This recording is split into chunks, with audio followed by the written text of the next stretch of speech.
देने वाला जब भी देता है तो छप्पड़ फाड़ के देता है। मजदूर पर किस्मत की देवी ऐसी मेहरबान हुई कि सारी जिंदगी की थकावट दूर कर दी। कर्ज में जकड़े मजदूर को कोयले की कान से करोड़ों रुपए का हीरा मिल गया। गैर मुल्की मीडिया के मुताबिक भारतीय रियासत मध्य प्रदेश के शहर पनाकी की एक कान से खुदाई के दौरान राजू गोंद नामी मजदूर को 19.22 क़िरात का कीमती हीरा मिल गया। राजू हुकूमत के बनाए गए डायमंड ऑफिस गया, जहां हीरे का वजन किया गया तो मालूम हुआ कि ये 19.22 क़िरात का हीरा है।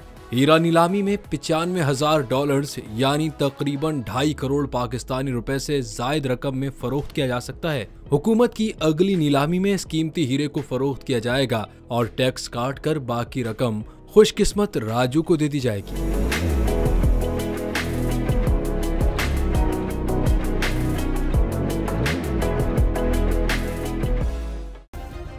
सब्सक्राइब करें और बेल दबाएं ताकि कोई खबर रह न जाए।